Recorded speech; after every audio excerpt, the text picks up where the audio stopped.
Good morning, everyone. Well, for most in Iowa, today is going to be a drier day than yesterday, except for the far eastern part of the state where there is still a good chance of rain.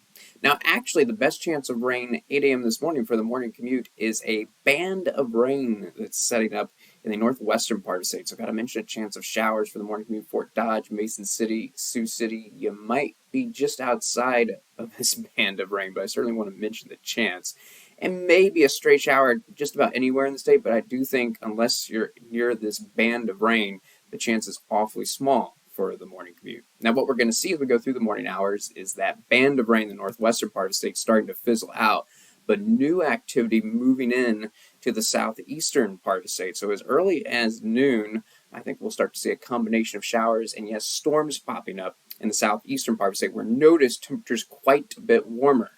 So for most, no chance of storms today, but in the far eastern part of the state where temperatures can be warm enough for some storms to form. So I got to mention that chance of rain for Mason City, Fort Dodge, Sioux City as that band of rain fizzles out. But by 4 o'clock, I think we're done with the rain chance for Sioux City, Fort Dodge, Mason City, probably even Waterloo. I'll even the smallest of chances for Waterloo, but you're going to be on the edge of the activity. Meanwhile, I think this is the peak of the activity for places like the Quad Cities, probably the best chance of rain about 4 o'clock in the afternoon. And again, a combination of showers and storms. And could there be some stronger storms? Well, I don't think we're talking about damaging wind or damaging hail, but could there be some wind gusts in these storms, 40, 45 miles per hour, maybe some pea-sized hail?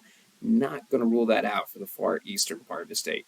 Also, talking about high temperatures for today, it's going to be warm in the far eastern part of the state and warm in the far western part of the state. I do think Sioux City is going to break into the low 70s, and there's low 70s for the Quad Cities, but look at the central part of the state. We're talking about high temperatures, upper 50s and low 60s. So kind of a unique situation. We're chilly in the central part of the state, but pretty warm in the far western part of the state and far eastern part of the state. Now, by 8 o'clock, I think the activity really dying down in the far eastern part of the state. But I do have to keep the chance for isolated showers for the rest of the evening and through the overnight hours for the far eastern part of the state, even though we're done with the rain chance for the central and western part of the state. And so for tomorrow, we have to zoom in real close to talk about tomorrow's rain chance because it is limited to the far eastern part of the state.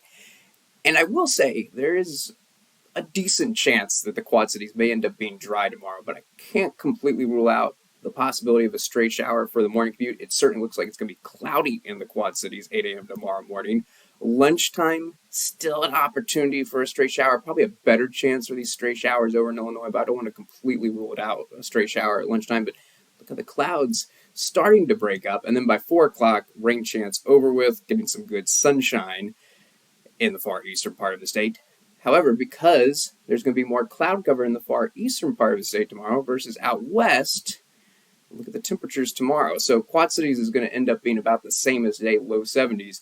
But for everyone else, a significant warm-up, particularly in the central part of the state, feeling much better tomorrow with temperatures in the mid-70s. And even out west, I think we're going to see a warm-up, probably by about 10 degrees or so. I think the far western part of the state will see highs in the low 80s. Not much wind anywhere in the state for tomorrow.